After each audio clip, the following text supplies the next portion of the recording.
Hey, it's Tony Robbins. Welcome to the podcast. I'm very excited about today because it's 13.8 billion years in the making. We'll explain what that means in a minute. But, most of my life, 41 years of my life, I've been obsessed with trying to find the ways to help people have a greater quality of life, whatever that is for them. Life on their terms, not my idea of what a quality life is, but theirs. And people come to me all the time and come to events and they want to transform their business, or they want to transform their body, or they want to rebuild or deepen a relationship or create one, or they just want to feel joy or happiness. We're all pursuing all these things, but really it's just this experience of life at its highest level that we're all searching for. And over the last few decades, early in my life, I figured I didn't have much control of my external world. There was so much suffering that I figured I got to master that. And so I worked hard and for decades learning from the smartest people I could. How could I achieve, succeed, break through, master myself, push myself? And all those tools you could call maybe the science of achievement. It's like, how do you take what you envision and make it real? How do you go from, having possibility to actually creating that in your life? But as I experienced that over the decades, I also noticed that so many people who are great achievers were just not happy. I go to India, I usually go about every 12 to 18 months, and I remember when I first went there, I was like, the poverty was overwhelming to me. And it was so confusing to see people so happy, because all around them, they seemed to have such squalor. I'd see someone sitting in the street and there was just so much joy in their eyes if you took the time to feel them and talk with them instead of judging the environment. And then I'd come home to the United States where there's all this external abundance, and you'd find people, many of you know, I wrote Money Master the Game. I interviewed 50 of the smartest financial people in the world, self-made billionaires. And I wouldn't say the majority of them are really happy. And it has nothing to do with the money. It's that the internal world was not mastered.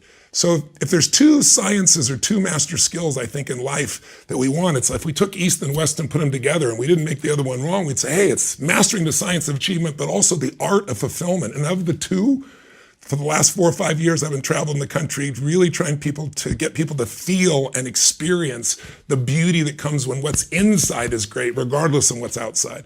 The outside world will never make you happy long term. What you get will never make you happy. Who you become, what you experience, what you give, that's what makes us really happy. So this session is around that deeper part, but it's very pragmatic. And in fact, in this session, my wife Sage is going to join us. Hi, sweetheart. Hi, everyone. I'm so grateful to have you. And we're going to do this together because this is our mutual passion, and also because the man we're about to introduce you to is just so dear to us personally. He's an extraordinary soul. He's a man that is deeply spiritual, but also, I think for you achievers out there, he's built a $1 billion business at one point here, and he did all that through guidance, not so much trying to force it. And I'm going to come to him in just a moment, but he wrote an incredible book. And maybe, honey, talk about, we discovered this book together. We're at a bookstore and we both saw this book and we both grabbed it after being in India for a period of time. But tell them what our experience has been. We were so spoken to, and honestly, The Untethered Soul, by the way. The Untethered Soul, yes. By Michael Singer. Nikki to his friends and students. And it just so so deeply touched our lives. It actually ended up being our Christmas gift for all of our beloveds about 3 years ago, Mickey. And there's a chapter that we'll share with you, but it was just so incredibly poignant for me personally, chapter 17. And just the beautiful inward journey just gave a lot of perspective in the how, the what, the why, and brought it together in the most beautiful way. And we had the privilege to meet Mickey a couple of years ago and just love his spirit and his goodness and his isness. And it's just a privilege to be with you today. Thank you. Thank you for coming. Thank you. Well, thank you. It's an honor to be with you. It's an honor to be with you, truly. Mickey, you live in a 600-acre paradise that you've kind of uncovered and discovered and created over the years. It's in the middle of the forest in Gainesville. What the heck made you come out here? Because you rarely do. We're really honored to have you. Right. I'm honored to be here. Like your spirit, right? I loved when you came out and visited me to see the tremendous energy that you managed to bring forward and that you devoted yourself to helping others do that, because that's what it's about. Like you said, it's not about the outside. Who cares about the outside? You care about how the outside affects the inside. That's what everybody cares about, is what's going on in here, right? The exact same thing that turns somebody else on, turns somebody else off. And what do we mean by that? What does it do inside? And so I'm very pleased and honored to be with you both and know you both, because despite your tremendous success, you haven't lost your way. You've basically realized, wait a minute, it's not about that. It's about the effect that that has in here. Well, my whole thing was, why don't I just work in here? If that's what I'm interested in, if that's what it's about, why don't I learn to open the faucet inside so that the energy, the beautiful energy you have and that people have, the beautiful energy can be there, not that somebody else has to turn on the faucet. Not that money has to turn on. Nothing wrong with those things, right? But you have the right to turn on the faucet and then have fun doing those things instead of needing those things in order to get the energy flowing. I've always tried to be a Trojan horse. People come to me for the things they want that are usually external. And then my goal is to get them to what they need, which is that deeper spiritual sense of aliveness and contribution and growth. I want to have you share a bit of your story, but I'd like to start. First of all, there's a course. I wanted to do this because there's a course besides the Untethered Soul, which we recommend you all pick up. And secondly, we'll talk about the Surrender Experiment. There is a course you have now that's online that is extraordinary. It's 8 sessions, 8 hours. You can do it 8 days in a row, 8 weeks in a row, 8 hours in a row, whichever you prefer to do. We're kind of 8 hour in a row kind of people. But it really takes all of your work, all of your teaching, and it shares it. And it's kind of the untethered soul in action, so to speak. And in it, you give a little 30-minute kind of free course up front, like 3 10-minute sessions. And those 3 10-minute sessions, you've got to go see these right away. You talk about that the mind, so many people are so stressed in the world we live in today, that the mind is a dangerous place or it can be a beautiful place. Tell us a little bit about what that means to you and how you kind of discovered it. No, I discovered it by what I said, realizing, having some experiences inside, which we all have, falling in love, having something go your way, and realizing it's not going to stay that way. The world keeps changing, right? And what you're looking for is the experience. And so I was very young, in my early 20s, that I said, isn't there a way to feel that all the time, not have it conditionally, but feel it all the time? And where I went was very different than others, is instead of trying to seek that beautiful feeling, I tried to see why I don't feel that beautiful feeling. What's getting in the way? And I started working with, okay, now I have this beautiful feeling. Something went my way, something worked. Why does it go away? It's in there. Nobody else is in there but me. Why does it go away? And I watched very carefully, like a scientist, and saw that it was the mind.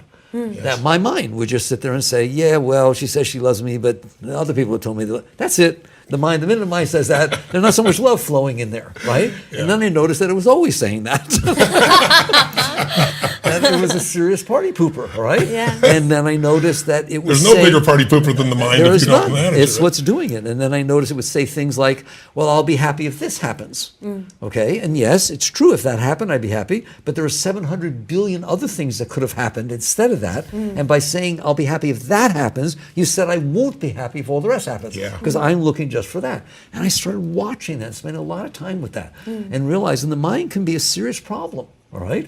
But it is also true that if you learn to work with it, not mind control, but learn to understand why the mind is doing what it's doing and undercut that, that you will find that it's a tremendously beautiful tool that can serve you beautifully instead of being a party pooper. It's so true. And I felt like going through the course itself, I felt like it just gave fundamental principles of the why we experience this. And it's something that people really don't talk about. I mean, I think it's the one common ground that unites all of us in this human experience on Earth School. We all experience pain. We all feel fear. We all can feel crazy inside of our minds at times. And I just felt like it gave just such a beautiful context of the why, and understanding that why, the clear way to be able to navigate and catch yourself and get some distance to get behind that in the most beautiful way. And I just felt like there was just such a, you gave such beautiful examples and stories. We watched it like a Netflix binge watch. Oh, I see. We really did. We loved it. It was just, you were so beautiful, and you gave such consistent context of the understanding that just really created a beautiful unraveling inside, Mickey. Thank you. Thank you. You talk about, I think people in the West see the power of the mind from the standpoint of, like you talk about, we split the atom, we put a man on the moon, for God's sakes. But then we don't realize that if we don't train and step out of the mind, that it starts to run us. Especially technology today has really begun to refine that. So what is it? Why is it this dangerous place? And how can we begin to change it or begin to come to something deeper? It took me a long time to actually clearly see what was going on. Because the first thing you try to do is shut the thing up. Oh, yes. Say to somebody, you used to say, shut up, right? Literally. And you realize it's not about mind control, right? It's why is the mind doing that, not don't do that. Yes. Why would it do that? Somebody once asked me, after they read The Untethered Soul, and I talk about that voice in your head drives you crazy, they literally said, why did God put that in there? Why would he do such a thing, right? And you realize, no, that's not what happened, all right? And in the most succinct way I can say it, what happened is as follows, all right?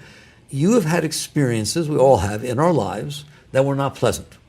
Somebody hurt us, the house burned down, we broke an arm, lots of things, we saw a snake, lots of things happen that when they come in, we who are in there don't enjoy the experience, we don't like the experience. But what we do, because we don't want to have the experience, is we try to push it away. We try to control it so it doesn't come all the way into us. And it seems natural. Like if somebody took a swing at you, you'd put your arm up. Well, this is like that. Something comes in and you have hands in there, right? And you use your will to keep this from coming too close. But what you don't realize is that when you do that, it stays inside of you. It's trapped. It stays inside of you. It's trapped. You trap the energy with all of that discord, right? Because you didn't let it pass. You didn't let it free. And by the time you spend a very little period of time on this earth, you've collected a bunch of those, right? Psychology says your formative years are what? The collection of that stuff, right?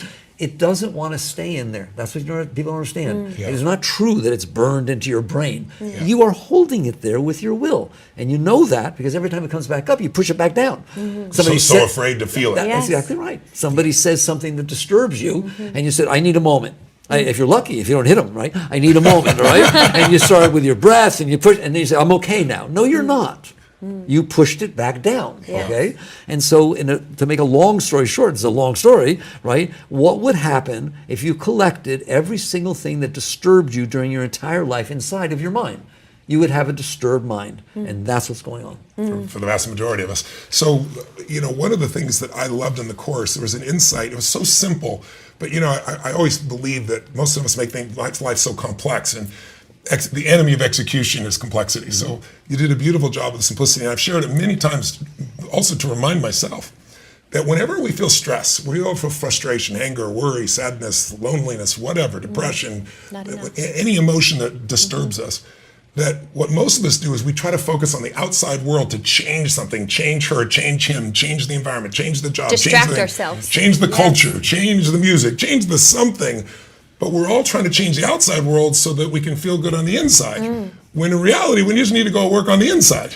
So when our triggers, when life strikes us and we feel that internal reaction to the external world, it's still what's going on inside. How do we release that? How do we let that go? So my experience is, first of all, there are things you can do, but the same things everybody else teaches, which is don't hit somebody.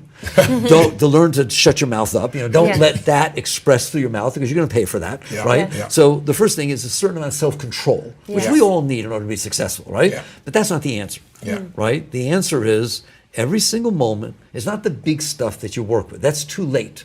It already bothered you. Yes, you have to deal with it. But what I want and what I've learned is there is every moment of your life little things that create little irritations. The driver's driving 15 miles an hour below the speed limit in front of you and you're in a rush. It rains when you have to get out and deliver something. It's hot, et cetera, right? Somebody doesn't say hello. Hey, Sally, how you doing? She doesn't turn around. Oh my God. You will watch your mind cause serious problems, all right? So to me, that is where the growth comes from, in those moments. Are you willing to say, come on, what's the cost-benefit analysis of bothering myself about the driver in front of me? It's not bothering them. I guarantee you, they're not hearing a word you're saying, right? So as a business person, we're supposed to take cost-benefit analysis, the maximum benefit for the least cost. Those are 100% cost, zero benefit. Right or wrong? It's all pain. So you don't do it. So you learn, and there are lots of techniques. You just learn to work with yourself. You can neutralize it by saying something nice. You can get a mantra going inside so you pay attention to something else instead of that. Or my ultimate teaching, and it's yours also in a sense, is you relax. You relax. You just sit there and say, I can relax and breathe. It's okay that this is happening. And then what you're doing is allowing the energy to release. The whole idea is you don't engage with it. You sit behind it and you allow it to release. And not only do you go through that moment okay now, right, but you've actually let some of that stored up stuff that's causing the problem. Like, what is road rage? It's somebody who, because somebody beeped at them or is driving slow, has so much stuff inside of them that it needs an excuse to come out. Yeah. That's it. Yes. Okay? Yeah. So we all, I hope we don't all, right? But we all have stuff inside that we've stored over our lives. Yes. So by backing off and letting go in these simple little situations, they matter. It matters that you're complaining about the heat. Yeah. You understand that, right? Yes. It's not innocent. You're permitting, sometimes you get very angry about some stupid thing. You're giving a channel for your stuff to come up. And you're wiring yourself to complain. Exactly. What's wrong. Yeah. And so instead, you relax. It's called R&R. You get R&R, relax and release, right? And what will happen is not only do you make it past that moment without causing a lot of trouble and taking on all kinds of stuff, but you let some of that stuff go. And you get into the habit of realizing, hey, I don't want that stuff inside of me. Yes. And in order to do that, I think you have to see that everything isn't life and death, that your preferences aren't life and death. Of course not. You know, because you see people, we think if it doesn't happen this way, then all hell breaks loose. And no, if you just stay with it, all hell won't break. Something better will show up, you know. I used to interview for years. I did a course where we had a night we called You Have No Problems. And I would bring in people who have what most people consider to be a real problem. You know, somebody who was a woman who was raped by her father. When she had a speech impediment, couldn't speak well, and hard of hearing. And when she tried to tell somebody, he had her institutionalized. Now she's a comedian. Her name's Kathy Buckley, a dear friend of mine. Or a young man who was, 6'2", blonde, blue-eyed. You know, girls love him. Lifeguard in Newport Beach, California. And one day, 24 years old, he dives in a wave and boom, breaks his neck, quadriplegic for life. And I bring them on stage and interview them because the ones I look for were the ones that had this incredible joy every moment of their life. And he can't move anything. He uses his mouth to write and to push the buttons and to move things around. And I remember I asked him, and the reason I was saying the story is I said to him, how do you do it? And he goes, Tony, guys like you and I are great at the boulders of life. He goes, it's the pebbles that F you up. Yes. He goes, the things you're not ready for, you step on. So what you just said is so true. Talk about, if you would, for us, how we make our preferences life and death, and how do we let go of that? Because for achievers, letting go is not a term they use. Like surrender sounds like giving up, and letting go. But really, to me it is you look at, what's the difference between fear and faith? They're both made up. What you're really saying when you're letting go is you're having faith that there's something even greater will come from this, something good will come from this, that there's a higher guidance in this process. That's my perception. I want to know yours.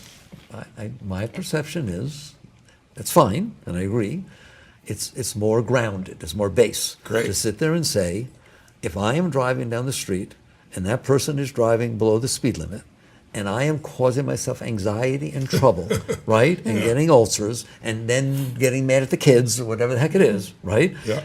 That, I don't want that. So it's not so much getting what I want. It's seeing some bottom line stuff. Why am I doing that? It doesn't make sense, right? And so I would encourage people to just even look at that low-hanging fruit. Yes. What's getting in the way? That's right. You're doing it. Yeah. The ones that you're doing completely yourself, and say, can I learn to not do this?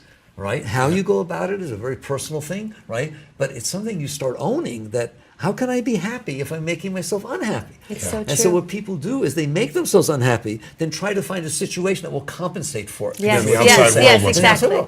Well, that's ridiculous. Yes. Like, I'm insecure and I don't feel loved and nobody can really love me and I got all these emotional problems. I need to find somebody that will make me feel loved. Yes. That's ridiculous. You live in there. You're doing this. Yes. If you would just work with yourself, you're going to find out that everything makes you feel loved because you stop closing yourself. Yeah. And that's what it comes down to.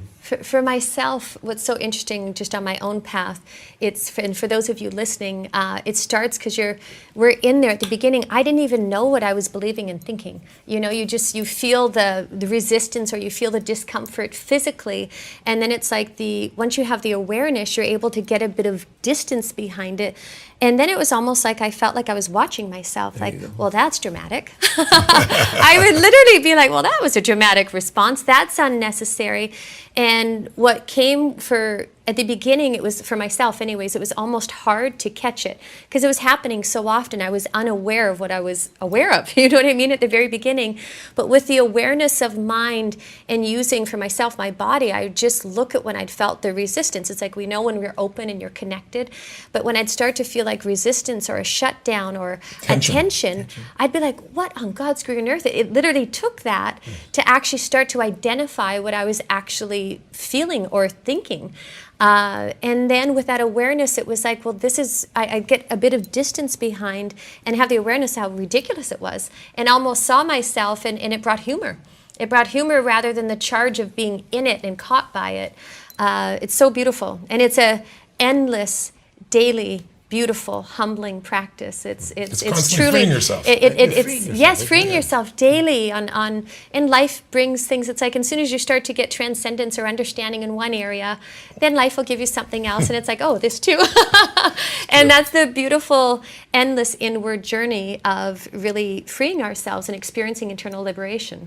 If you're having that stress just driving in the car because someone is doing something you can't control, it's probably not just that, right? It's been the stacking of all those things through time. So you ask a question early in the Untethered Soul where you say, do you really want to be happy? Do you want to be happy? Do you or do you not want to be happy?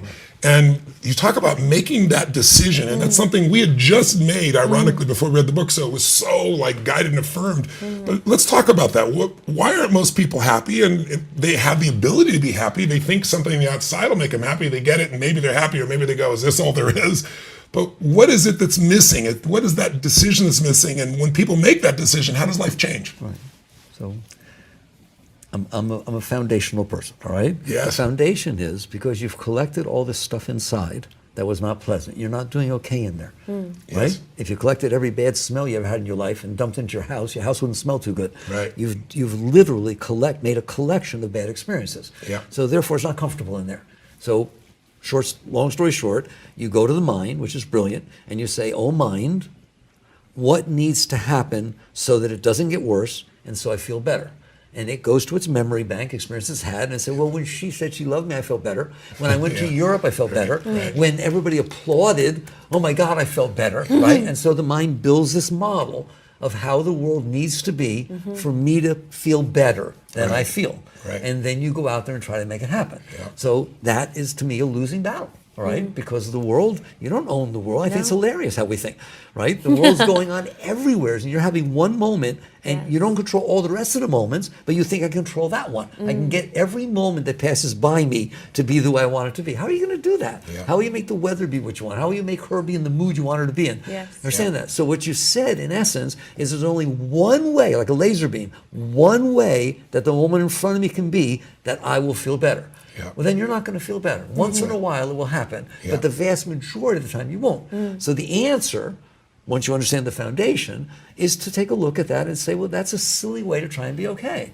Yeah. If I'm not feeling well inside, okay, why don't I go in there and get rid of the stuff that's making me not feel well? And so you don't, like you say, achieving, you don't sit there and define, this is what I need. I need a boat. I need a boat bigger than Tony's. All right? And that's what will do it. Yeah. Well, then you're going to spend your whole life, a lot of it anyways, not being okay because you don't have that boat. Yeah. All right? Instead, you sit there and say, what I need to do is clean up in here. Yes. That's what I need to do. And how do you do that cleanup? You clean up. My way, which is different than others, is you deal with these simple little things of life every day as they come up. And people always say to me, well, how do I know what to do? I have so much in here. How do I know what to deal with next? You'll know. Oh, Whatever's it shows next. you. It'll be right in your face, all right? Yeah. And you don't That's have right. to do any more. Yeah. It's not some Herculean thing. It's just, if it is coming up and disturbing me, I am going to do something to work with it, right? As opposed to compensate for it or resuppress it, Yes. right? Yeah. And I teach lately, there's 3 main categories. I gave them to you, right? You can sit there and use positive thinking, affirmation, right? That's what a lot of them teach. So that if it's complaining about the car in front of you, I do that with my mind because he likes to complain about that, right? I would sit there and say, right, I have a way I like to drive. I like to drive 5 miles an hour over the speed limit. Not too much, I don't want to get a ticket, but 5 miles over the speed limit, you're probably more, but 5 miles over the speed limit, all right? And That's why I like to drive. Well, this person has the way they like to drive, Yes. 15 miles below the speed limit, right? Who do I think I am Yes. that it should be my way? And I would talk, that's called positive thinking, Yes. right? And then I feel, well, I'm being nice. I want to give this person the right to drive the way they do. Because I deserve to give everybody else That's the right. exactly right. All right, but it feels good. King me. But it feels good to say understand. it's a giving, Yes, right? yes. Because that's a kind of surrender. You're letting go of that part of your being to honor and respect reality. All Yes. right, Yes. and the other that I have found is very powerful. It's a traditional technique. Is train your mind not on the sight, but when you're meditating, when you're driving, something. Train your mind to say something over and over again. All right? It can be a mantra. It can be, when people are into all that stuff, I tell them, just say, I can handle this. Just train your mind to say, I can handle this, I can great. handle this, I can handle this. Then when something takes place that tries to pull your consciousness, your awareness into that negativity, you'll find this is still going on because it's a habit. The mind's full of habits, isn't it? Yeah. You made a good habit. So now you have a choice. Put your consciousness on the noise or put your consciousness on the the mantra, the higher mind, Yes. the higher thing, right? Yeah. And that works too. So now that you've moved your consciousness, instead of having to change the mind, right? The mind is free to release. The whole idea is releasing, because when you let it release, it's releasing the stuff that made it be like that. And all of a sudden, over time, right, you'll start to be happier for no reason. Yes. But of course, there's a reason. You're not carrying the garbage inside of you. Yes. And you got a new set of habits. Yeah, you have things Habit that are supporting to you. relax and let go. Supporting you, right? Yeah, yeah. But ultimately, I always say again, it's relaxation. Yes. Ultimately, you can use all these techniques, but when you really are getting there, you just relax. Keep your hands off. It's judo, Yeah. right? Something Yes. attacked you, let it go. Yeah. Right? It's Yeah. the whole blade of grass versus the Yeah. oak tree. Yes. A hurricane can't rip off a blade of grass, but it can break an oak tree. That's right. Yes. And that's what surrender means. Surrender does not mean not doing your best at what you're doing and not being competitive and Or all that giving kind of up. stuff. It doesn't mean that. Yeah. It means, are you willing to let go of your resistance Yes. To whatever to life is let offering that, you. one, to what's going on outside, and your resistance to letting go of the thing that's ruining your life, which is the stuff you stored inside. Yeah. Like people get divorced, okay? It happens. People get divorced. Relationships don't work. But they don't really get divorced. They keep having the same argument going on inside their mind for so years, right? They're afraid to go to a party where their ex is. They're not divorced. Yeah. They're only divorced outside. You don't need to carry this stuff inside. It's not true that it's burned into your brain, all right? But all those metaphors that people use, lock them in place. You know, those metaphors make you start to believe that life is your metaphor. The same as that. You have the right to relax instead of resist. One of the chapters in the Untethered Soul is the spiritual path of non-resistance. Yes. Yes. Right? And if you will do that, I'm telling you, if you did nothing else, if you do that, you will start to get higher naturally. And then the bigger stuff will come up, but because you train, we talk about building core strength. Yes. This is your inner core strength. That's great. Right? Because you Emotional built, fitness. That's right. That's exactly. You built the ability to handle the discomfort. Because if it was stored with pain, it's going to come back with pain. But would you rather have the pain stay in there? Or get it course over not. with? Yeah. No Yeah. pain, no gain. That's your world. No, not always. Sometimes you can do it without the pain. I don't think it's always have That's to about be pain. working out. Yeah, I get it. I get it. The one chapter in Untethered Soul that served me so greatly was, and I actually recommend when we give the book, I literally will say, start go with read that chapter first. 17, the chapter of death. And for myself, it was so profound reading that chapter, and it completely shifted how I relate to life. And just those incidental moments, not that I can't still get hooked, but it gave me the understanding of if this was my last day on this planet and to really live that truth, it shifted completely how just the little pebbles. And if I felt myself hooked, I would just be like, this is you living your life. This is me living my life, and I don't want to miss a moment. It's too precious. And that chapter, that understanding and using death or just that As a counselor. Yes. Trust me, to she wake uses you death up. as a counselor. She talks about death more than He any human I teases me know. mercilessly because he's like, will you talk about something else? Some life too. But it was that profound for me. It was that It was for me as well. profound, It was yes. beautiful. That's beautiful. So Our whole family's beautiful. read that chapter multiple times. And it just brings life, the preciousness of life, sometimes when we get caught up in our mind or thoughts get in the way, to actually just let it go and to connect to the dearness. It was such a beautiful, profound chapter, Mickey. So I'm interested in the course. I love that you all took the course. Yes. Like, to me, I've written the books, they were popular and so on. Mm-hmm. The course was the first time that I had the time to say what I want to say. I'm Yes. normally talking in an hour, a long hour and a half, something like that, Yeah. right? And you see what I did, and Yes, laying it it was down genius. logically Yes. through. What affected you all most? What did you get the most from the course? Which are the sessions? Yeah, I think there are so many pieces, but I think, well, the first thing is the one I mentioned earlier, which is really realizing that I do it too. That there are times when the inside doesn't feel good, frustration, whatever it is, and then I'm looking to fix things on the outside, and I'm good at that. But I also know the futileness of that in the end, because none of that lasts, right? So I just the awareness of that alone, so that I've caught myself starting to do that and go, no, let's stay right here, right now. And then when you say relax, I had to create something. I'm an achiever like you are, but you've had a different lifestyle, and some idea of relax is, how the hell do you do that shit? So for me, it's taking the breath. It's just taking the breath and slowing it down. Because when it slows down, it doesn't have the urgency that makes things grow or makes them bigger than they are. And the other thing I think I realized was, and I had realized this before, but I found it in a different way, was, the perfection. I've always known, like when I stand up and speak or someone stands up and they're in need, it's done when I stand up, and that's not an ego thing. It's not me. It's like it comes through me. I just know if they're standing up in this moment, it's done. And then it unfolds and I see where it is.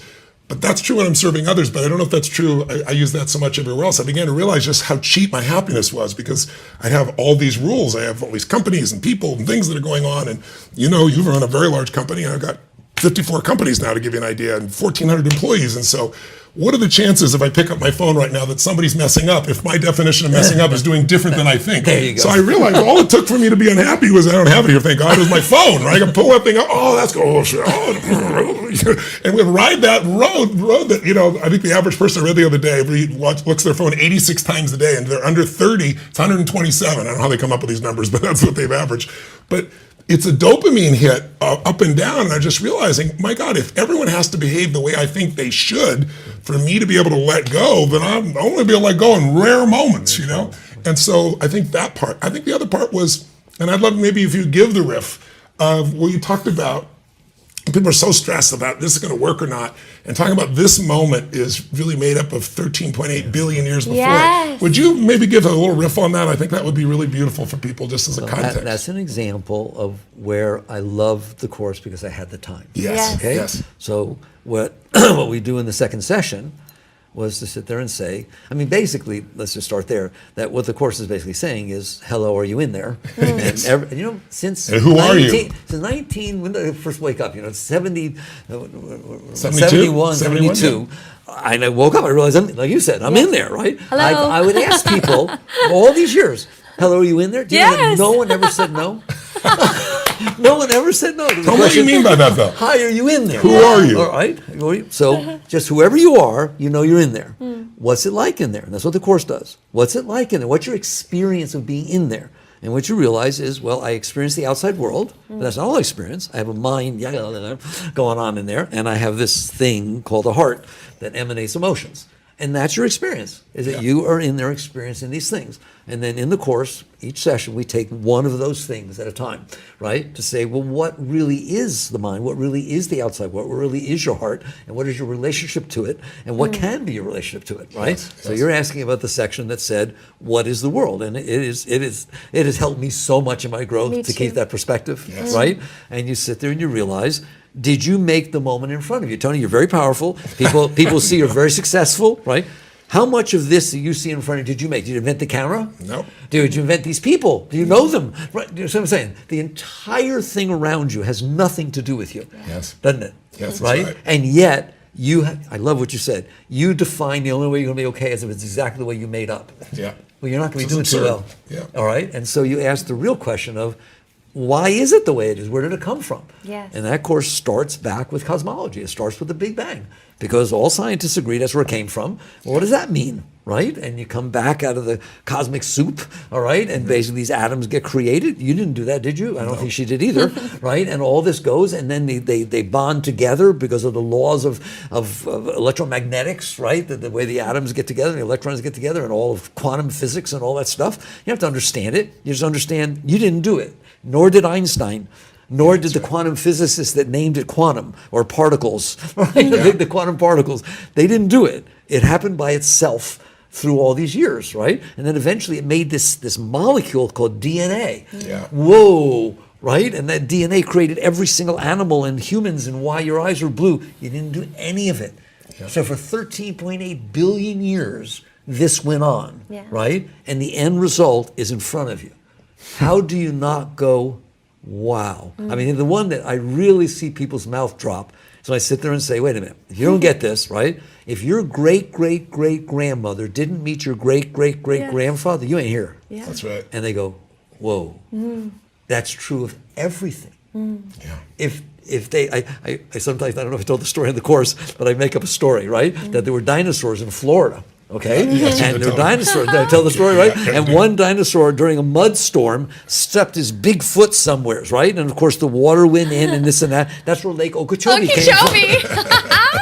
Right? Some of it's on true. the corner here from our house. All right?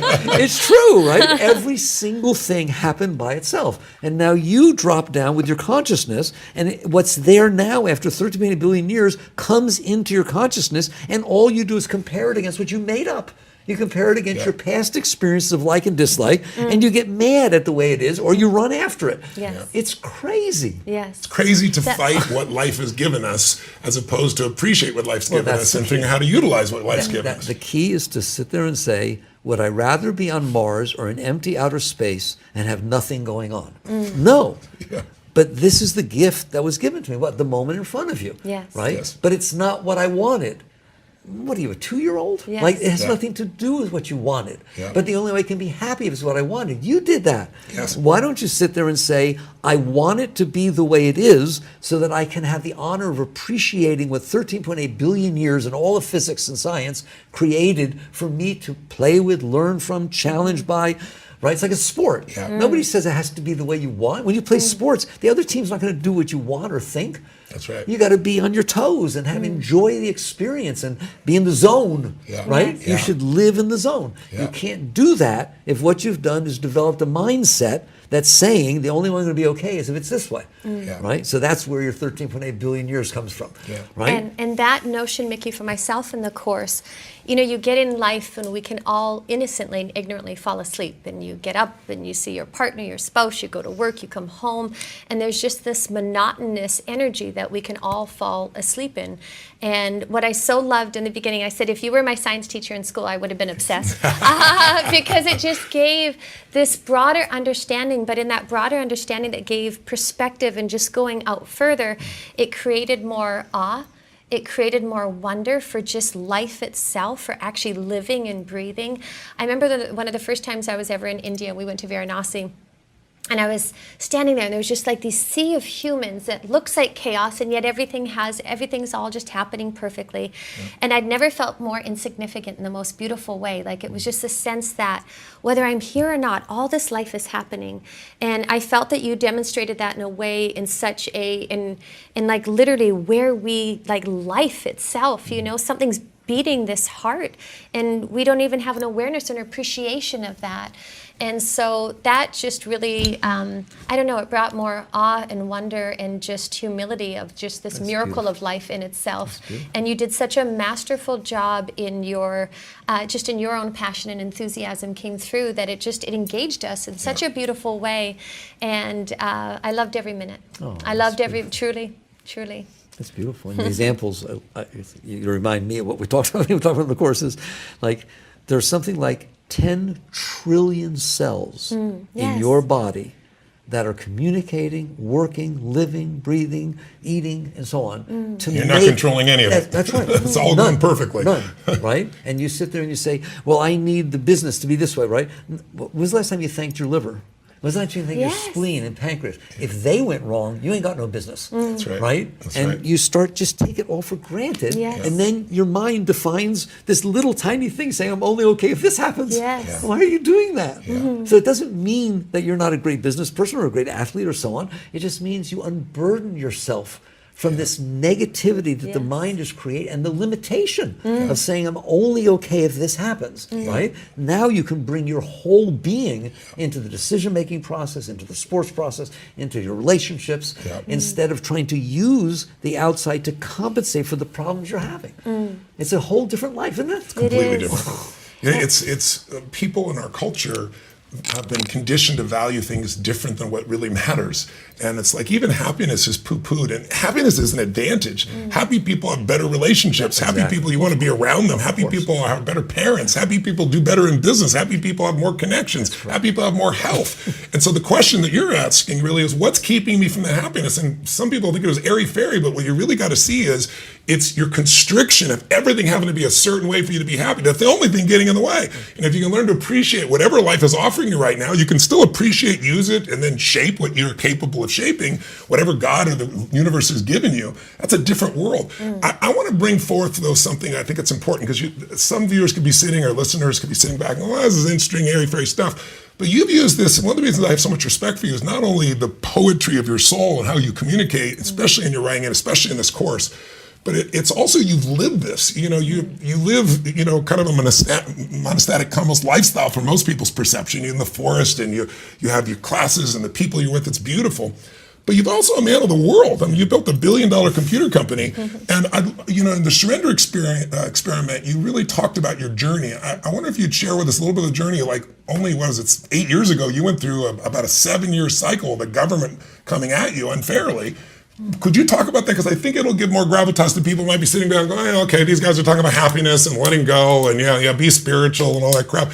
Let's talk about it from a pragmatic perspective. Tell people what you built and tell them what happened, if you would. Well, the book, that's why I wrote The Surrender Experiment, which was very difficult to write. It took me a long time to write that book and get it to where it wasn't, I don't want people to take it as my autobiography, because it wasn't meant to be that. Yes. It was meant to get across, how do you live this life? I'll show you by example. Yes. That's what it Yes. and that's how people are getting it. Yeah.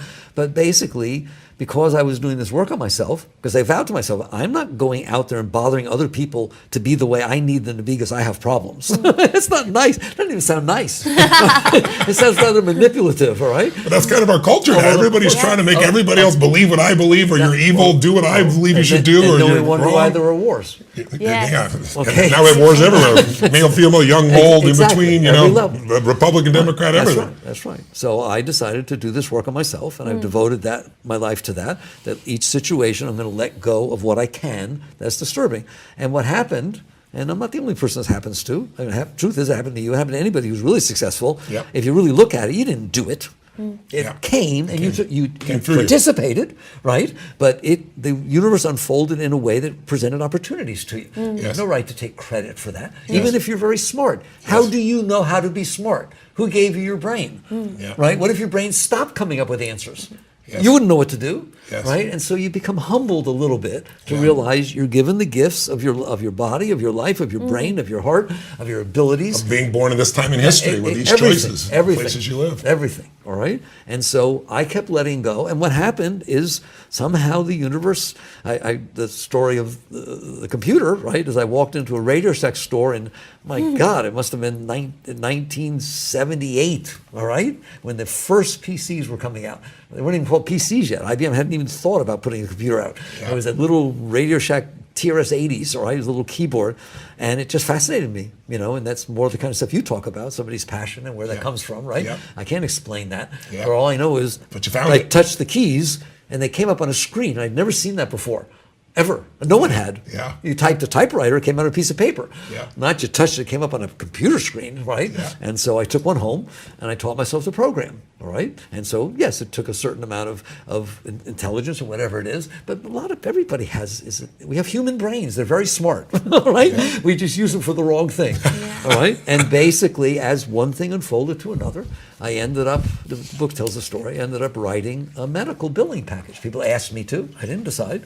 Asked me to, and I wrote it, and it went crazy. Now, at some point, 25% of all independent physicians in the United States were using my software. Say that number again. 25% of all independent physicians in the United States of America were using that software. All right? And that went out in 81, 82. So you're first in the market. And National Distributor picked it up.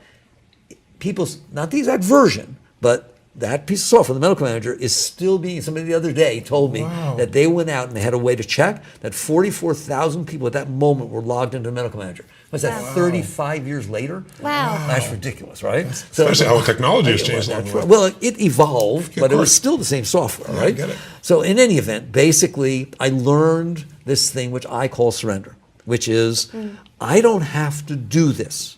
What I have to do is be open, ready, in the zone, that's the word you all use, yes. and participate in what is unfolding in front of me. And my experience is, if I do that, it's Stay awake higher, to it. it's higher than me deciding what it all should be, right? And kind of participating, As and it then unfolds. the inspiration comes, yeah. event, it's miraculous, Yeah. really, all right? Yeah. But life is miraculous. It's not Yes. just that, Yeah. all right? Yes. And then you asked me to, I don't usually talk about it, but at some point, this giant company built, we went public, all this stuff happened. At one point, I had 2,300 employees reporting to me, all right? And Yeah. I'm CEO, I'm running this stuff, okay? Yeah. I mean, obviously, I'm not doing anything. There are lots of other people working, all right? But I'm in charge, all right? Yeah. And all of a sudden, one day, somebody gives me a call and says, you better come back to the office. I said, why?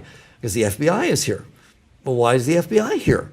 Well, did somebody get lost? Or, no, it's a forest. raid. It's a raid. The entire sheriff's department is here. There's 10 FBI people running around. They have guns. They're armed.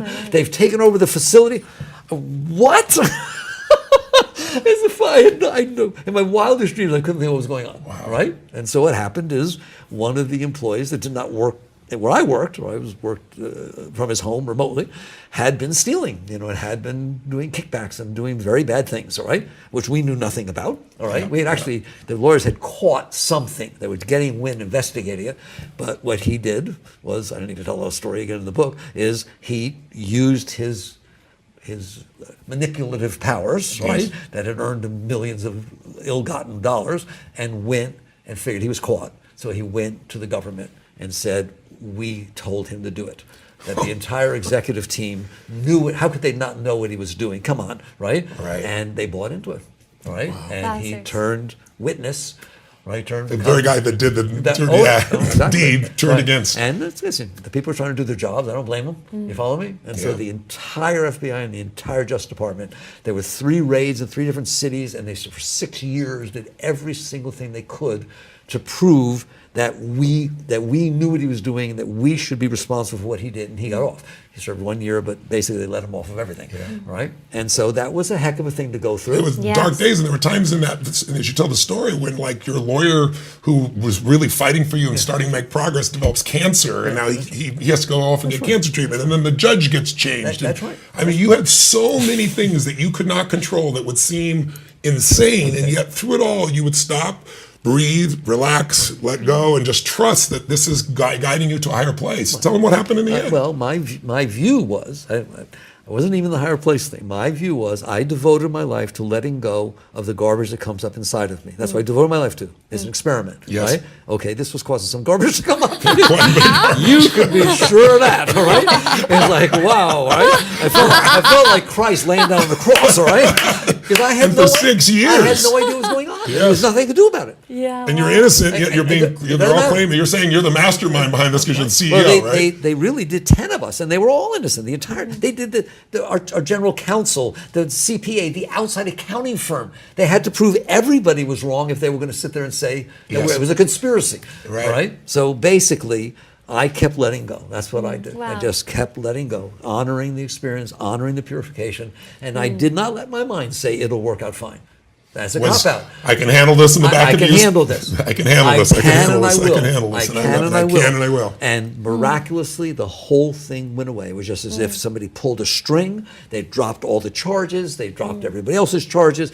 Then it's like The judge helped, I guess, too, if I remember right. the judge, you'll read the book. It's Yes. phenomenal. Yes. Yes. It But is. very You gotta read rare. it, Very rare Yes. that would take place. All right? to say the least. All right, and Most people call it a miracle. Imagine how far I'm gone now that I went through all of these processes by letting go. Yes. Yes. By surrendering. Doesn't mean I didn't have a great lawyer. It was a big case, all right? Yeah. And all the finest lawyers in Washington, and everybody was working on this thing.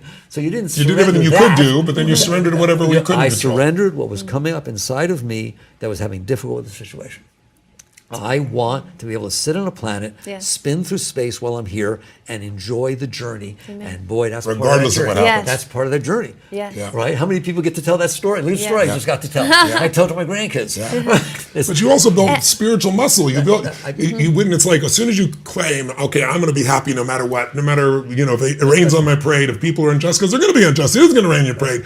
But the minute you do that, you get tested. I found that in my own life, health-wise. Your test was so large that you expanded through that, and now that's why you give your gift to millions of people, because you live. I want people to know you're not just sitting here talking a good game, saying, yeah, relax and let go. You've lived it in the real world, and because of that, you have the joy that you continuously have today, regardless of what happens in your That's life. exactly right. And one of the one second, Yes, one of the please. neatest parts of this, and I think I say it in the Surrender Experiment, is The Untethered Soul is a very popular book. So millions of copies. Oprah literally said it was the New finest York book Times she ever #1 read. bestseller. Oprah gives it away to everybody, right? Yeah. That book was written in the midst of this investigation. Oh, I didn't Wow, realize that. wow. Wow. While they were after me, while all that was happening, while we're Perfect thing to fighting- write while you're doing it, though. Well, it just bring you shows, into the center of who you are. But it shows if you're willing to let go, you go about your life's business. You do not let these things bother you. Yes. Right? And I remember when I told Oprah that, right? I remember doing the interview with her, and she said, I wish I knew you, because she said, I can't do that. And when they pick on me, I get in trouble, right? Yeah. I wish I knew you back. Yeah. Right? Like when she was you going were through the court When case. you were Yes. going through the court case. Yes. And she didn't show it on the show. She took it out of the interview. But I said, Oprah, you did. And she just went like that. And I said, you did know me. She said, why? I said, that book you like so much, right? I wrote that during that time. It's incredible. So there, you got to know me. Wow. That's really cool. So that's how good you can be, all right? Yes. But you're right. You have to build your muscle. You do it Yes. with the fact that somebody beeped at you. If you can't handle that, you can't handle this. That's so awesome. By the way, I want to Yes, say of again course. on Untethered Soul, Oprah's a dear friend of ours. She's given this to everybody. But like Ray Kurzweil, who's many of you know, created digital music, created Siri, created everything. He's the greatest scientist alive. Anybody who really picks this up, pragmatic or spiritual, doesn't matter what you think you are, you're going to find answers in this book, and you'll find answers in this course. And I really want to promote the course for you, because most people don't read. Please read it. But read it and do the course, because you can do the course a little bite size at a time, an hour at a time, or just go online and do the 30-minute version, and it'll hook you. Because right now we have this limited amount of time, and Mickey's sharing from his heart, and we're interacting, but that's just pure his soul saying, here's how you find peace, joy, love in your life, no matter what. Here's how you have sustained happiness. That's a promise that just anybody would be crazy not to take up on. What were you about to say, Helen? Honestly, I just wanted to say thank you, Mickey, because you navigated that time in your life so consciously, and you brought meaning, and you unraveled and you let go. Something that so struck me out of the course, besides the decision of making the decision of living, in happiness and living fulfilled in a happy life, was actually being able to sit with pain. That notion out of the course itself, for myself, it's like, say if something happens that's unpleasant or it's painful, it's fearful, or whatever the emotion is that's passing through, what I found was it was like, with the awareness of the preciousness that today could be the last day of life, then there was like an appreciation rather than a resistance to the experience. It's like, okay, this is life too. And finding beauty and meaning. And then it was like getting behind there a bit and noticing that, okay, sensations, funny feeling in my gut, funny feeling, you know what I mean? And you just started to notice sensations. And as I noticed sensations, it was easier to get behind it and less identify with it and have less of a charge. And that's a constant process. It's a constant process. But I'm so deeply grateful to you for walking that path as clearly as you did. Because that unraveling that happened for you, it's happening for me, and I truly just want to say thank you, because it's one thing to find meaning when life not only looking a certain way, but on that inner world of happiness or experiencing whatever that joy or connectedness or intimacy of dearness or love or preciousness, but then actually being able to sit with an experience and actually feel that fully. And it's like just the awareness that, wow, this is just a sensation. The thought and getting behind that, it was just transformational for me personally. So I just wanted to say thank you, Mickey. It's beautiful. How important is the slowing down or the relaxation? I think of relaxation, for me, I think of it, I've got to slow it down. When it slows down, it doesn't have the bite. It doesn't have the power. I'm able to become the witness. How do you slow it down? And is that an important part of it or not, in your experience? I don't any longer have to slow it down. It's like learning to walk. I learned to ride a bike. Yeah. Yeah, now it's automatic for you. You take your different stages, right? Yeah. So first, And in the book, there's a chapter called, Oprah said it was her favorite chapter. It was called Let Go Now or Fall. Yes. The moment, it's very much what you were talking about, the Yes. moment you see, like anger doesn't happen all at once. It starts like, it starts down there. You understand that? That's when you have to deal with it. Yeah. You have to Yes. be sincere enough to say, I don't even want to know what I'm about to get angry about. Yes. I know that that's not a part of my being I need to listen to.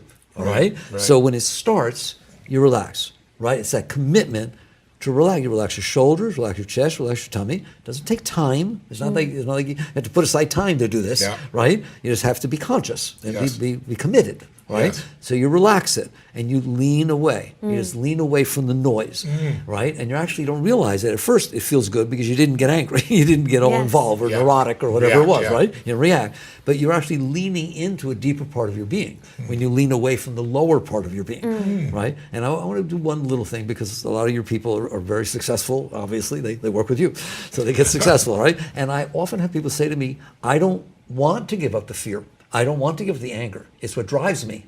It's what I use. Come on, It's an old strategy. you know they say Yeah, that, yeah, no, right? it's very true. It's what I use to be successful, right? If I give that up, why would I get out of bed in the morning? They actually ask that, right? Oh, no, And see. what you're missing is, for one thing, there are lots of things you can use, drugs, all kinds of things, please don't, all right, that temporarily or momentarily can give you some energy, right? But they will destroy you. Yeah. Anger will destroy you. Fear will destroy you. They burn out your adrenals. They burn out your system. You understand? So it's not a long-term solution. And this question of, if I don't have that to drive me, why would anything drive me, right? Have you ever fallen in love? Who's ever fallen in love? Do you find that you're driven to be with the person? Do you find you want to get things for him or her? Do you find, right? Yes. Love is a motivator, way greater than fear or, Yes. or anxiety Yes. or any of that kind of pain, Yes. you know, anger. Love motivates you to give and express itself. Love wants to express itself. So what happens is when you let go of this lower stuff, you'll start Yes. noticing love starts to come up. You're starting to open up to the higher energies. Yes. Yeah. And love can run business. Yes. It doesn't have to be Runs a hate better or business. fear or competition, right? Yes, yes. You look at Steve Jobs. Yeah. They fired him. When he came back, look what he did to that company. Yeah. Why? Because he was inspired. Yeah. That's not fear. That's Yeah. not anger, Yeah. right? It's inspiration. Yeah. And inspiration can't happen when you're giving your way to the lower parts of your being, right? And so that's the real understanding, is there's work to do to raise your energies up to a higher level. Then let those motivate you, and they don't burn out. Love doesn't burn out, That's right. does it? Yes, never. It doesn't even get tired. Right? Will never lasts. No matter, I got a lot of will, you got a lot of will, but will doesn't last. It's not gonna It's do the it. difference between push and pull. It's like fear and will are pushes. You know, love is pull. And pull goes on, like you said, forever. There's an energy inside of us. You have a lot of it. People know that. There's an energy inside of everybody, though. It's not just Yes, it's in Tony, everybody. right? There's an energy inside of every single person that, if they take away the walls and the blockages, is inspiring. It's uplifting. It feeds you from inside. People that are into religion and stuff, we don't talk a lot about that, but in the Bible, Christ said, man does not live by bread alone, but by every word that leaveth the mouth of the Father. Believe it or not, that's what he's talking about. Yes. That you don't get your energy from outside, Yes. right? Yeah. You get it from this beautiful flow inside, right? Call it whatever you want. Call it inspiration. Call it Yes. spirit. Call it Shakti in the East. We call it that, right? Yeah. It's the energy of your being, but it's blocked. So instead of trying to push through the blockages and make it flow anyways by finding something that turns you on, remove the blockages, Yes. and you'll wake up in the morning and giggle, Yes. right? And be all excited what's going to Yes. happen today, right? And what can happen today is you build a $1 billion company. I don't care. It doesn't have to be Or you nothing. hang out with your Yeah. kid, That's or you whatever read it a good is, book, or you, and you become inspired. You're an inspired being, and then it's contagious, just like you are. Everybody gets turned on by somebody who's turned on. So it's a gift you bring to the world. I think everybody gets turned on because it's our true nature.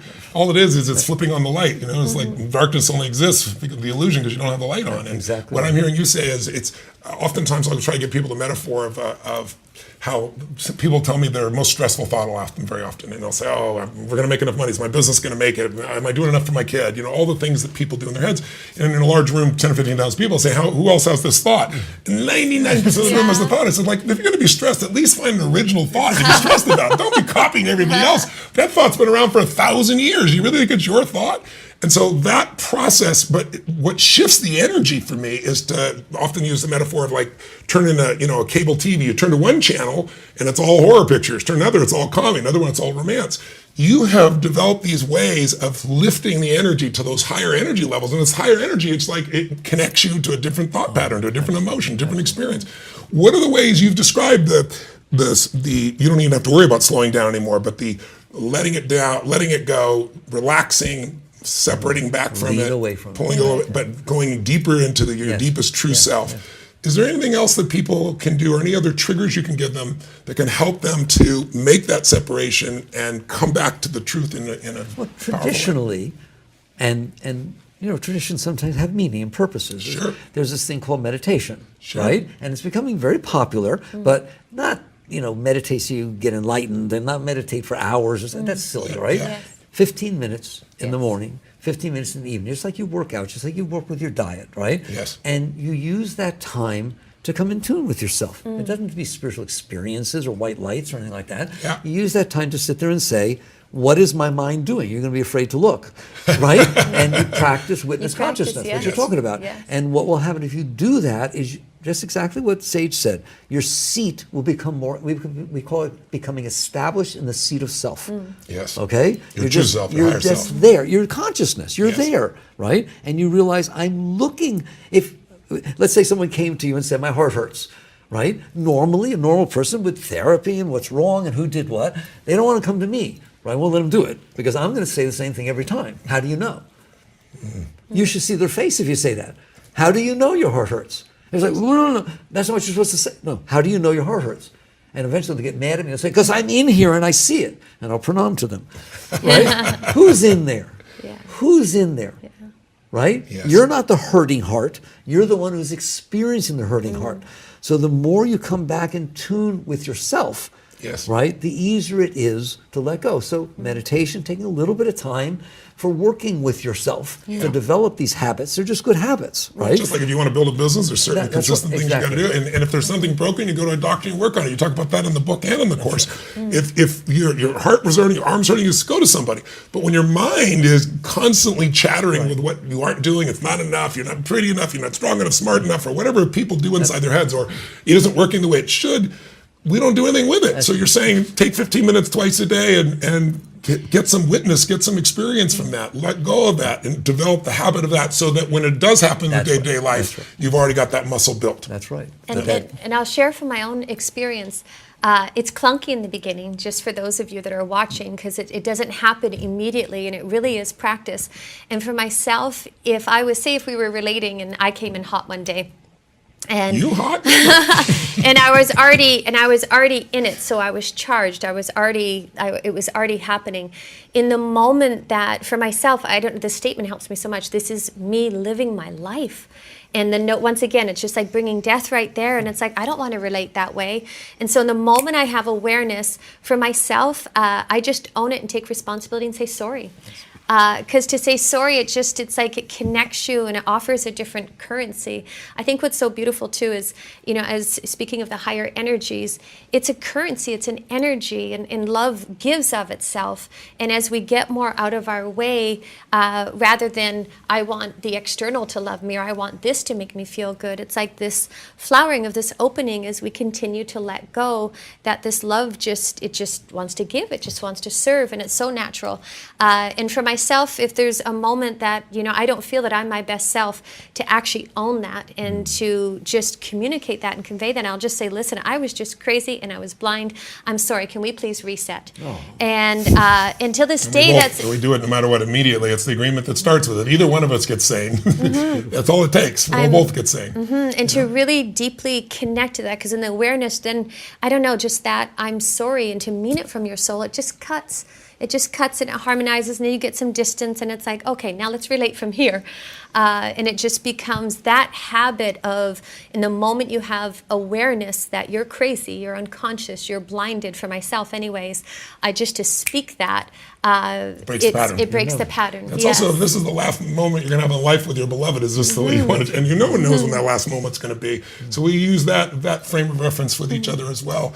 And we both take 100% responsibility. It's like she can never say, I'm sorry, I'm responsible. To say, no, honey, I have to see what, because everything is co-created, we know that experience. But it cuts it so quickly when you're into that place. Tell me, there's so much joy in your heart, Nikki. We off camera talking with you. It's just such a pleasure to be around you.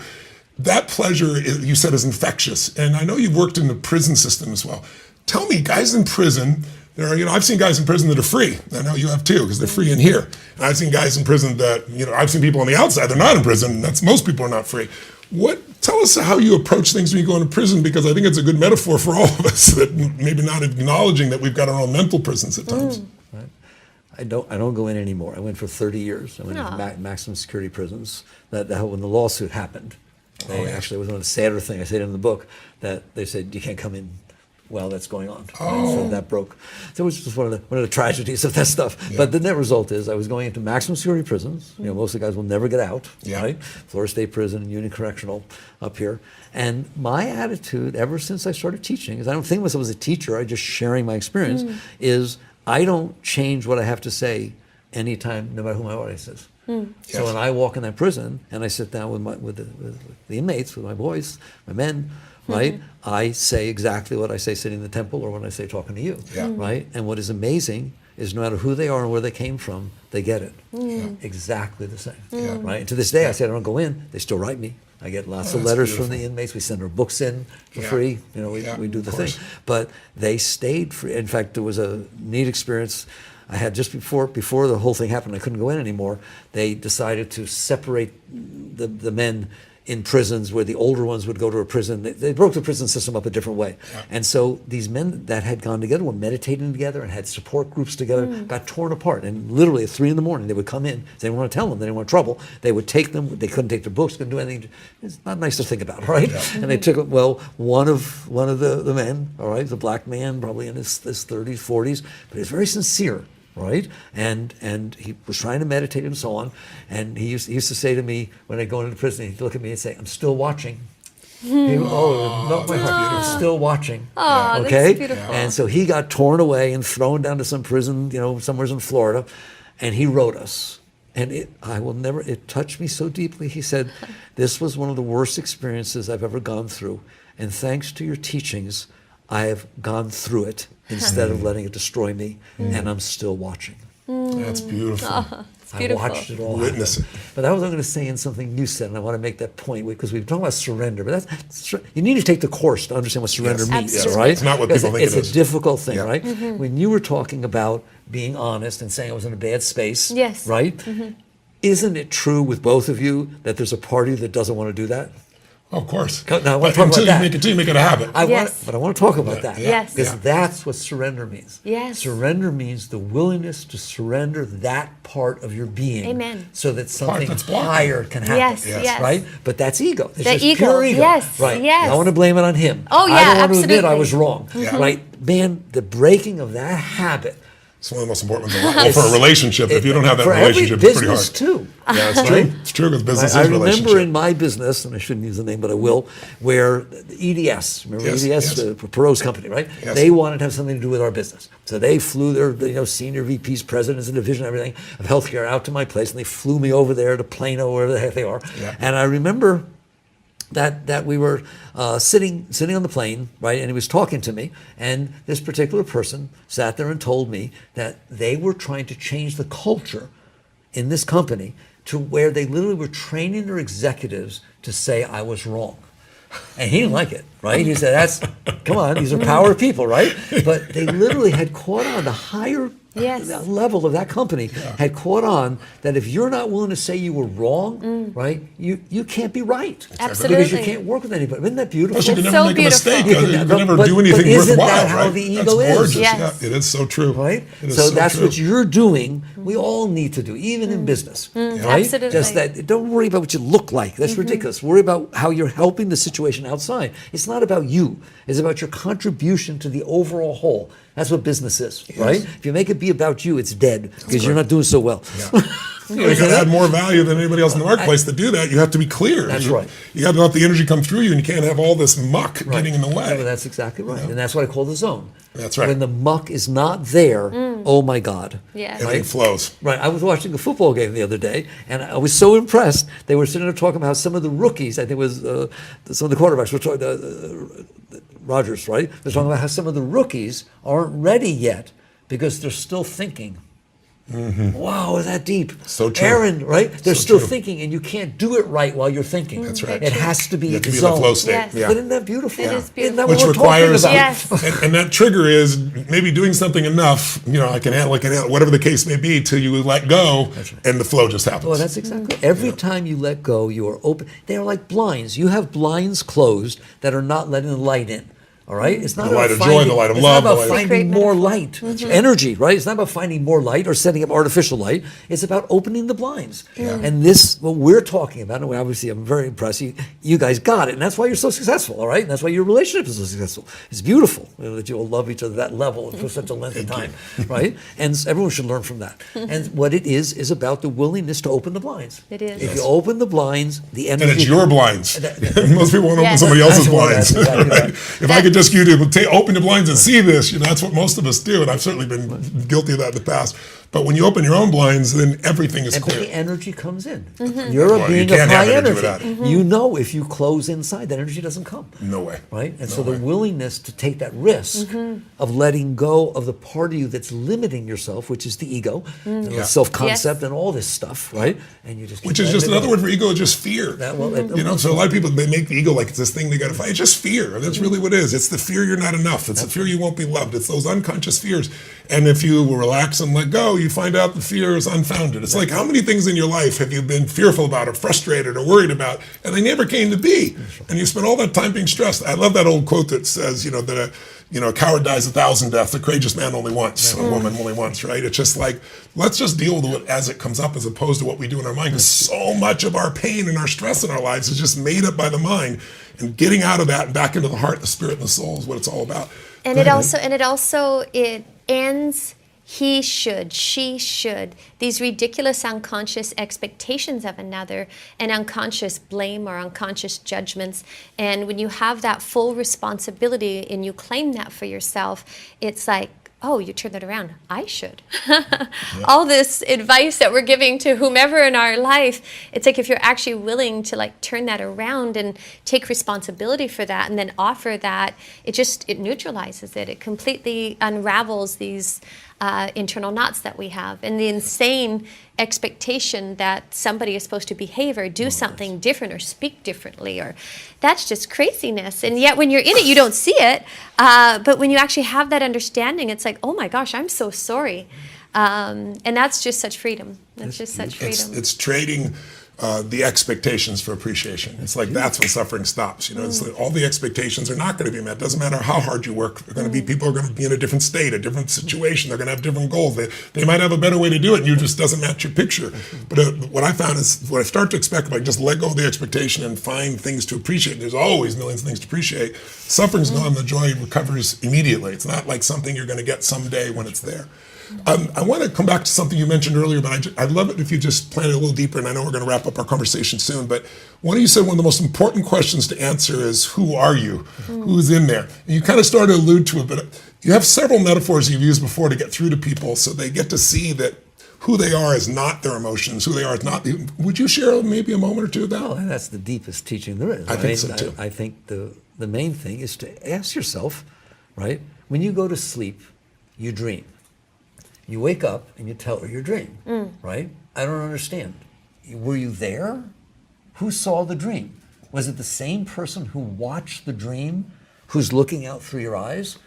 That's you. Yeah. You understand that? Yes. Right? So your body went to sleep, but your consciousness, your awareness of being, right? You don't say, I am the dream. You said, I had a dream. I saw a dream. You should see what I dreamt. Who is this I? Who is this awareness of being that watches the dream, looks out through the eyes, hears through the ears, hears the mind being neurotic, right? Yeah. If I sit there and talk about that voice in your head that drives you crazy, why did I say that? Oh my God, that was stupid. Oh my God, I'm so embarrassed. What is that, right? It's not you. You're the one who's hearing it say that. And that's the awakening, right? Yeah. Where it's not very far. It's sort of like you're watching TV and you're sucked into the TV, right? Well, when you're sucked in the TV, you don't have a family, you're not in a house, you're in the TV. You've projected your consciousness into what we call the object of consciousness. That's right. Then all of a sudden something happens, you're back on the couch. When you're back on the couch, there's a whole room, and there's people, and there's food, and right? Well, there wasn't before. And then, Right. oh, by the way, there's a TV over there. It's just nothing. Yeah. That's what your mind is. Yeah. The talky mind. Yeah. Your consciousness got absorbed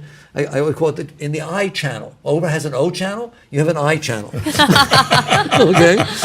And so basically it got absorbed in that channel. You don't have to. You can come back to the couch. That's what the seat of self is. And the beauty, and you're all finding that, you know that, is not only then do you not have the problems that are created. If you talked about it, if you're watching a horror show, you feel horrible. Yes. Right? You don't have to go out there and yell at the producers. Right? You don't have to watch the show. You don't have to go Change there. the channel. Or whatever. You don't have to go there and fix all these things that are going on in your mind. I told you why they're there, because you stored all this garbage, right? Yeah. You don't have to watch that show. You can turn your consciousness elsewhere, right? Yeah. And not only then do you not suffer because of the garbage that's going on in the mind and the heart and your judgment of the world, as you talked about, but you're going to find out that you in there, which is what you asked me to talk about, and I don't, right? You in there are beyond your comprehension. Yeah, I love You the way are you the gave most beautiful thing in the world. Your experience of that, what you described, looking in the mirror over the years and you're seeing something different, but it's still you seeing it. Or the emotions that you have, they're constantly changing. You're not the emotions, you're the witness of those emotions. If you forget, you'll think you are those emotions, then you'll feel the pain of that as well. But I think it's important for people to realize there's something that we call ourselves that is greater than anything could ever happen to you, anything you could ever experience. And if you come back to that, that's the seat of the soul. That's where there's no pain. That's where you're able to experience all of life and see that it's all this beautiful game that's here for you to appreciate, as opposed to judge and be upset by and frustrated with and try to control when you can't. And when it's said and done, that's where all the energy comes from.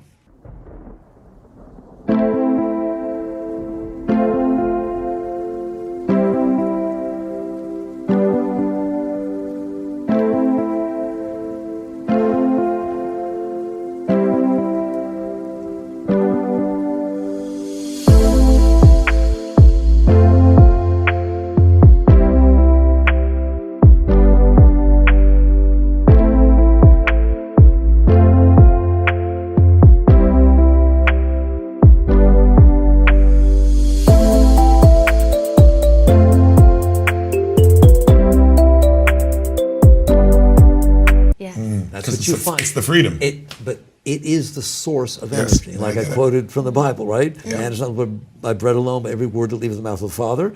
You will realize when you let go enough of yourself that all that good juice that you got because things are the way you wanted was coming from there. Always. Love does not come from the heart. It comes from there down through the heart because the mind lets it or doesn't let it, Yes. right? So human love we experience that way, but what we call spiritual love, the deep stuff, is coming from the core. That's why they say God is love, right? It's the core of your being. So now you're talking deeply spiritual stuff when you start to identify and rest back into your soul, back into the seat of your being. But the beauty is all of that beautiful energy you have, that's where it comes from.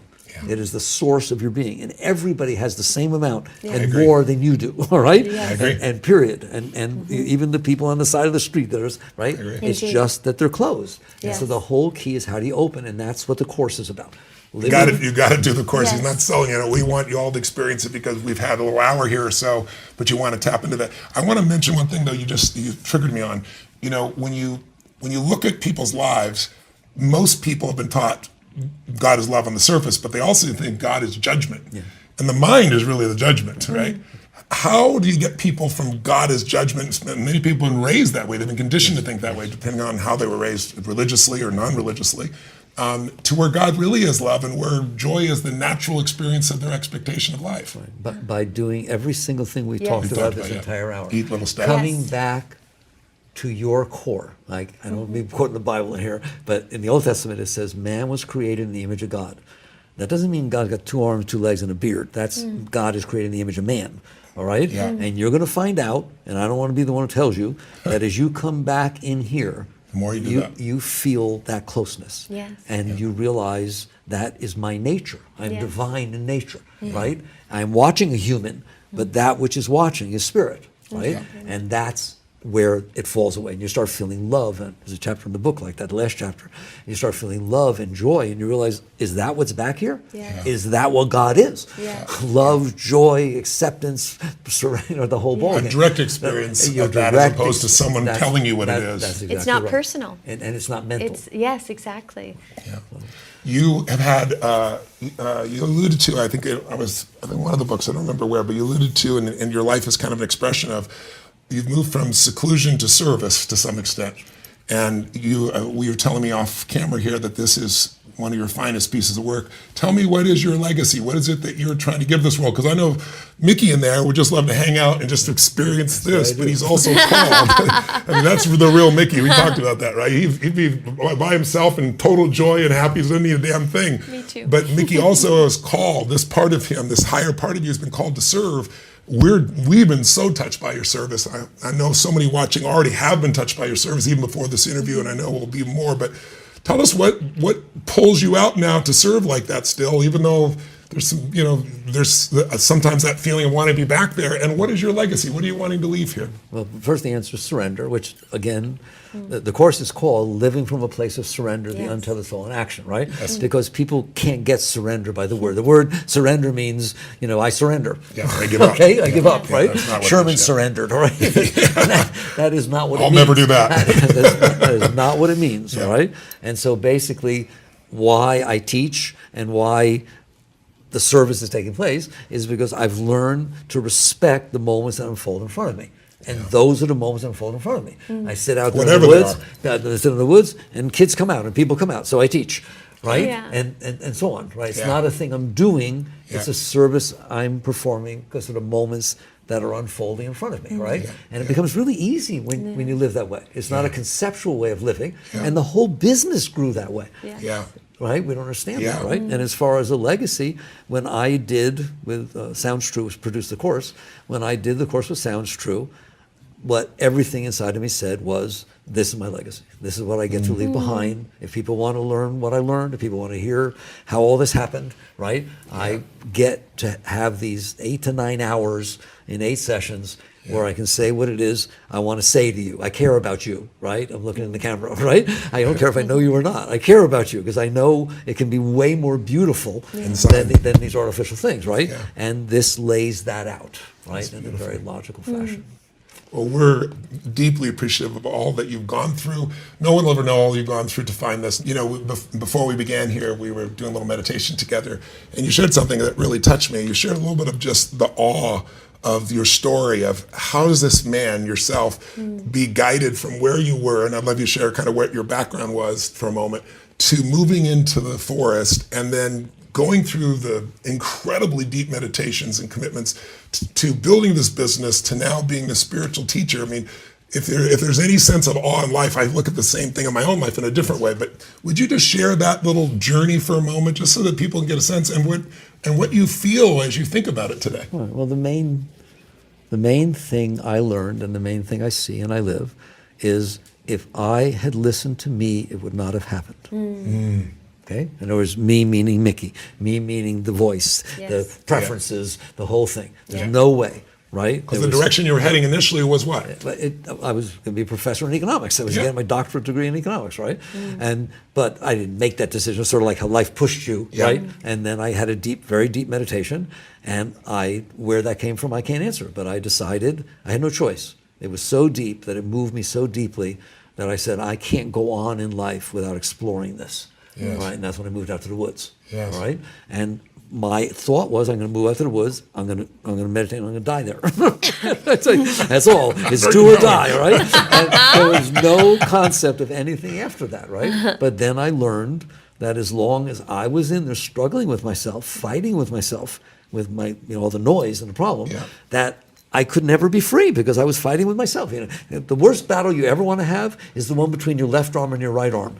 Don't arm them. All right? You can't fight with yourself. You lose. All right? And that's when I learned, I talk about that in the surrender experiment, that's where I learned that the only way I can do this is to let go and honor a force stronger than me, which is life, right? To start to do that. So this whole journey was a question of, am I ready, willing, and able to let go of the parts of me, all right, that are resisting what is unfolding, All right? And so I started doing that. I think the ultimate example is this. At one point, people were coming out and they were on my land. I didn't want them out there. I didn't. My mind was bothering me. I just wanted to meditate, leave me alone. But they were coming out. People wanted to meditate with me, and so on. And we ended up building this temple. And I was a builder. I wasn't a builder at that time. That's how I learned to build, all right? And we built it ourselves. We didn't have any money, all right? And we built this building. And I was the head carpenter on it, and so on. And at one point, after some people helped, I was the only carpenter on it. I was building the whole thing. And while we're building it, I'm telling you the truth. I'm not embarrassed. While I'm laying down the planks, putting up the boards, all right, every single time my mind is saying, what are you doing? It's a fad. People will stop coming out here. It'll be a few months. You'll have this building in the middle of your land. I thought you were out here to respect nature. It was giving me a very hard time, right? And I just kept building. I had no answers. I didn't have to answer it. I just kept ignoring it, not suppressing it, but going about my business. That was a great learning, right? That building was built in 1975. We do no mailings, no invitations, and every single Sunday, for what now? 43 years, right? 60, 70, 80 people find their way out there to that building every single Sunday from that beautiful. time, right? And that, I look at him and I stick my tongue out. Like, you didn't know what you were talking about. And that's what I've learned. He doesn't know what he's talking about. How could he? He only knows the little things that have happened to him, right? He didn't know the bigger picture. He doesn't have any idea what's going on. And so what I learned and what I feel now is that there's only one way to live your life, and that is life, not mind. Right? And so what I feel is a great joy of having learned that and having let go of myself to whatever degree. I'm not high or anywhere special, but having let go enough to where there's just constant joy in here. And then I know that exists inside of everybody. And of course I'm going to, if I don't go out there to push the teachings, but if people come, of course I'm going to do my best to try to help them. I said the young ones when they come. I mean, that's very moving. You get 19, 20-year-old college students come out, right? And they're sitting there like this, right? And just say, oh my hungry. God, at that age, to realize that, right? So that's my answer to you. Nikki, you are a beautiful soul. Sage and I both are very grateful to be able to call you a friend and to just know your spirit. And I'm just grateful to the force of nature, the force of God, the force of the universe that's brought you through this evolution, and that you were willing, as I say, to go through so much pain. No one will know all that you've gone through, but you found your way through that to the deeper and richer part of what life really is about. And I just, on behalf of all those that are listening, all those that are watching, all those that read your books, I'm just one of the millions here to thank you once again for being the beautiful soul you are, brother. Yes. Thank you, Sage. Thank you. And We if love they you. want to get the course, we Yes, talked about please. it. Oh, If absolutely. they just go online. Yeah, we're gonna put a link for you if you're on there? watching. Okay. We're gonna put a link for you so you can go directly to it. Beautiful. And tap into it immediately. I think you'll be thrilled. I know you'll be thrilled when you use it. So thanks for joining us again for another podcast. Thank you you, there. John. Yes, Thank thank you. you. Thank you. It's you really here. beautiful. Thanks so much. Thanks sounds true as well. Yes, God bless. absolutely. Take care. Bye-bye.